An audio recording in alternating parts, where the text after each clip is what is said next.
Mary LaHammer here from Twin Cities PBS with some context on the stalemate that we're seeing at both the federal and the state level. I'm going to start stateside because that's where I work at the Minnesota State Capitol, and we are looking at a special session sometime maybe. It is more than a month after the Annunciation school shooting, and pretty quickly after, Governor Tim Walz said he was going to call a special session to address gun violence. That hasn't happened yet, and it hasn't happened because of the political reality in the legislature. Bipartisan support is necessary to pass any bill through both the House and the Senate. The House is currently tied, so obviously you need bipartisan support to pass a bill. The Senate, while Democrats have a one-seat majority, both Democrats and Republicans are down a seat and awaiting special elections in November. So they need each other too in bipartisan support to pass a bill. So there have been behind-the-scenes negotiations between leaders and the governor that look very typical to what we've seen for years and decades. And it's not going well, and talks have kind of stopped right now, stalled. We expect they'll start up again, but no special session anytime soon. And then the federal shutdown also affecting the state of Minnesota. There's 18,000 government employees at the federal level in Minnesota outside of postal workers.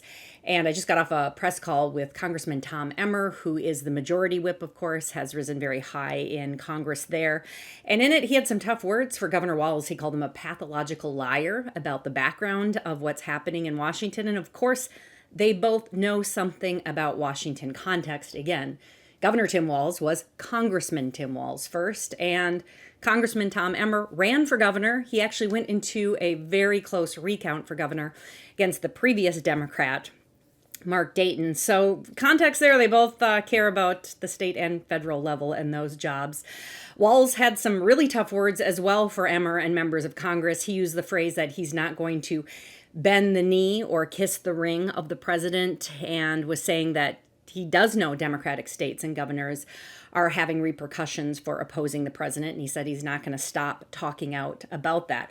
Also, we saw another former member of Congress who is now a statewide constitutional officer, and Attorney General Keith Ellison also had a press conference talking about the impact of the federal shutdown. He brought the Farmers Union in, who talked about the devastating impact of the soybean market. There, Gary Werdish said that he expects farms to go under and consolidate because not a single bean has been sold to the top market in China. So that's the agricultural angle. And just really interesting kind of confluence of federal and state issues and officers here.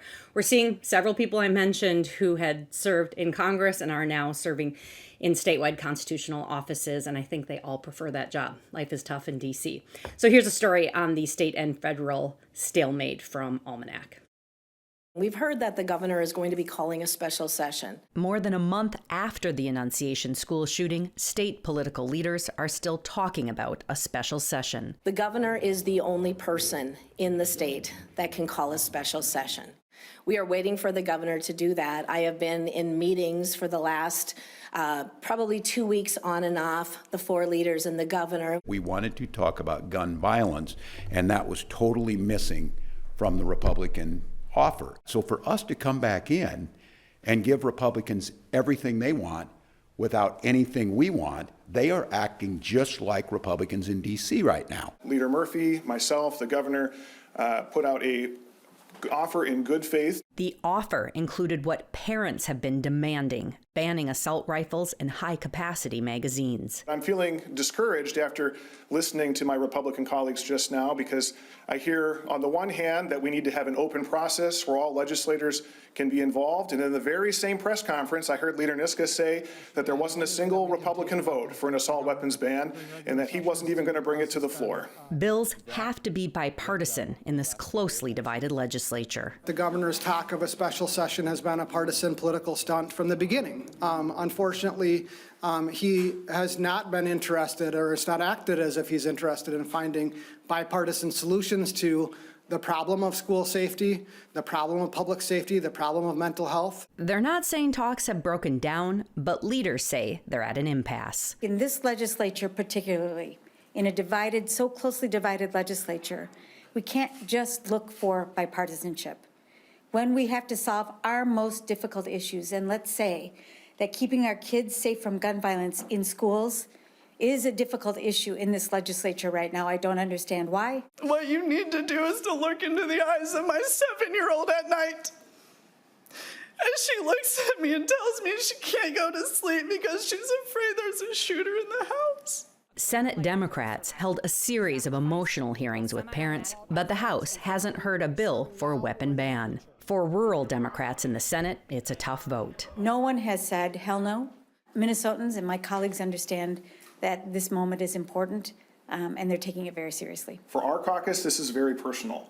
The reason why I'm talking to you, as I've said before, is because our leader was killed in an act of gun violence. We're not going to give up on this. We'll keep talking about it throughout the rest of the interim, if that's what it takes, throughout a regular session, in the campaign, and into 2027. We're in it for the long haul. That's what Minnesotans expect, that we get these results. Punishing criminals, as we've seen the number of shootings across Minnesota escalate, we have got to get a hold of public safety too. That includes our kids in our schools. We look forward to doing the work, and it will continue on. Thank you. The impasse at the state capitol over a special session isn't the only political stalemate.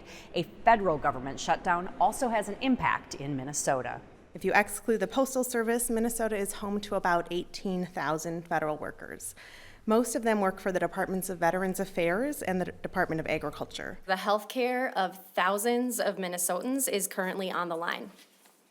The federal government shutdown is here, and with it, Congress is faced yet again with the choice of who they will fight for and what they will fund. Fight for our health care is the demand from a group joined by the state attorney general, who also served in Congress. This is wrong. It's unfair. It obviously will impose devastating cuts.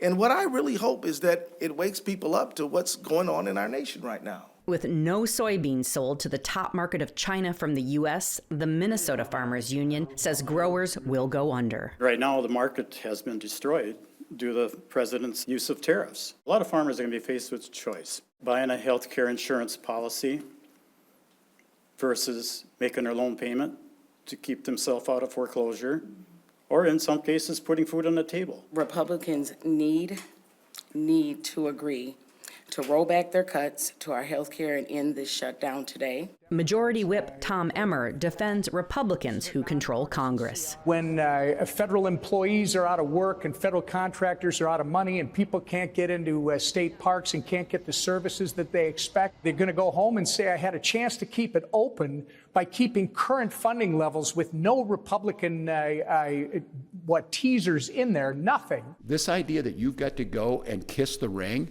or you've got to go and give some type of award to get basic services that he swore an oath to defend, that is outrageous. So no, I will not change how we approach that.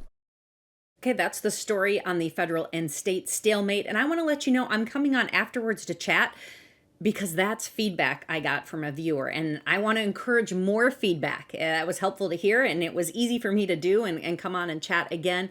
Really appreciate the growth we've seen in subscribers. It's paid or free for the subscriptions, and last week we saw a 650% growth here on this Substack channel, and trying to provide, again, context, depth, and also seeing what medium is where, journalism and democracy can survive and thrive. So hoping that this is a place that we can continue to do that work with your support and feedback. So let me know what you do and don't want to hear. Thanks again for your support.